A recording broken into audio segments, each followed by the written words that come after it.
Hi there, and welcome to our second video in the series on SRE and DevOps. My name is Seth, and I'm a developer advocate at Google focused on infrastructure and operations. And hi, I'm Liz, a Site Reliability Engineer, or SRE at Google, where I teach Google Cloud customers how to build and operate reliable services. So Seth, have you ever run into the problem where you're trying to talk about reliability and availability, and you get so many different definitions it makes your head want to spin? Ugh, it happens all the time. And even worse, have you ever run into the situation where the developers are trying to push out new features and they're breaking things more and more and they just won't listen? It's like you're in my head. Have we worked together before? My team is constantly putting out fires, many of which end up being bugs in the developer's code. But when we try to push back on the product teams to focus on reliability, they don't agree that reliability is an issue. It's like a classic DevOps problem. Do you have any recommendations? Yeah, this is a really common problem in the relationship between product developers and operators. And it's a problem that Google was really worried about in the early 2000s when we were first building out Google Web Search.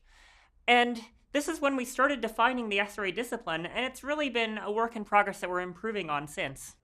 Wow, Google had these same problems in the early 2000s? I had no idea. But I still don't understand. How can SRE help solve this apparently very common problem? So SRE tries to solve this problem in three different ways.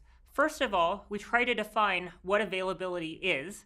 Secondly, we try to define what an appropriate level of availability is.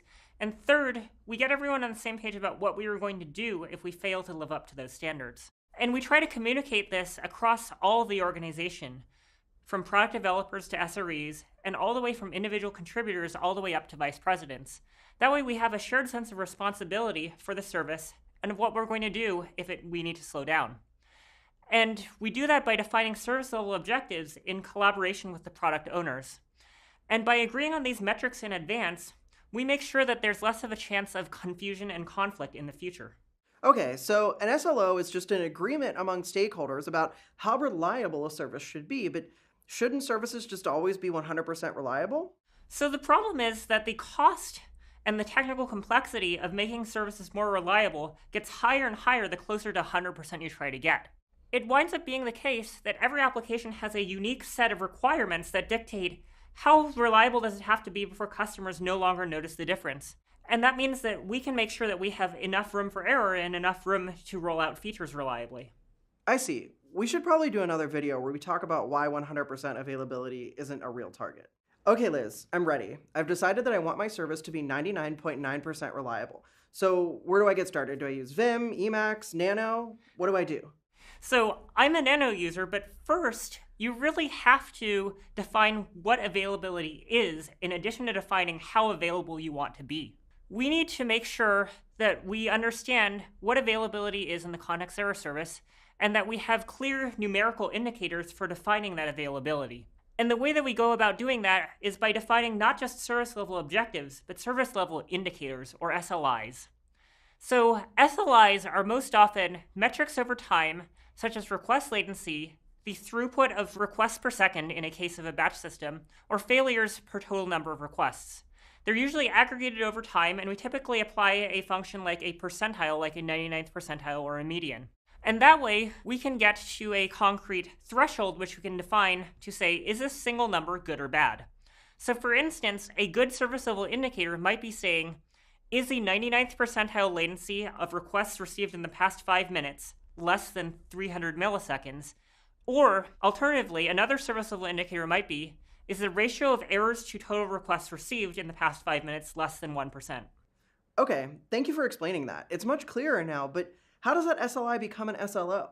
So if you think back to your calculus lesson, Seth, I know this may have been a while ago. When you have a service level indicator, it says at any moment in time whether the service was available or whether it was down.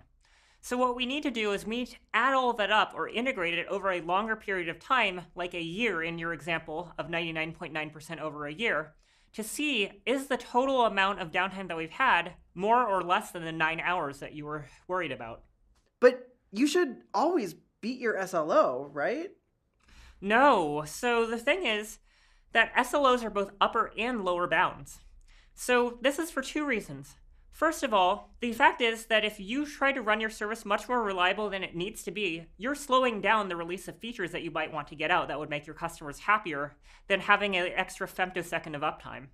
And then secondly, it's an expectation that you're setting for your users that if you suddenly start breaking a lot more often than they're used to because you start running exactly at your SLO rather than doing much better than your SLO, then your users will be unhappily surprised if they're trying to build other services on top of yours. Okay, so this is all starting to make a little bit of sense now, but what is an SLA then? There's so many SL letter things, and I remember at a previous job I signed an SLA something. What did I do? So, to spell it out first, a SLA is a service level agreement. And what it does is it says, here's what I am going to do if I don't meet the level of reliability that is expected. It's more of a kind of commercial agreement that describes what remediation you're going to take if your service is out of spec according to the contract. I see. So the SLA is like a business agreement associated with an SLO. So they're exactly the same, right? Not quite, because you really want to make your SLA more lenient than your SLO, so you get early warning before you have to do things like field angry phone calls from customers or have to pay them lots of money for failing to deliver the services promised. We rarely work with SLAs as SREs, and instead, we focus on meeting our SLOs with the understanding that sales teams and business teams will think more about the SLAs they build on top of our SLOs.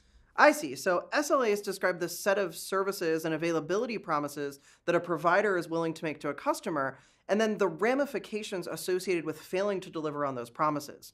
Those ramifications might be things like money back or free credits for failing to deliver the service availability.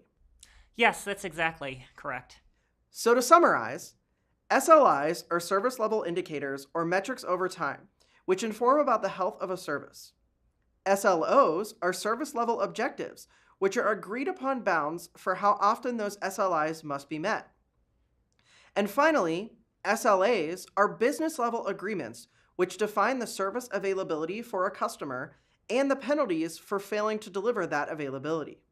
Exactly. So SLIs, SLOs, and SLAs hearken very much to the DevOps principle that measurement is critical, and that the easiest way to break down the organizational barriers is to have common language about what it means to be available.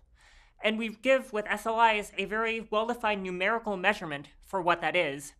And with the SLOs, we collaborate between the product owners and the SREs in order to make sure that the service is running at an appropriate level of reliability for customers. It's a lot clearer to me now why we say Class SRE implements DevOps. Awesome. Thanks, Liz, and thank you for watching. Be sure to check out the description below for more information, and don't forget to subscribe to the channel and stay tuned for our next video, where we discuss risk and error budgets.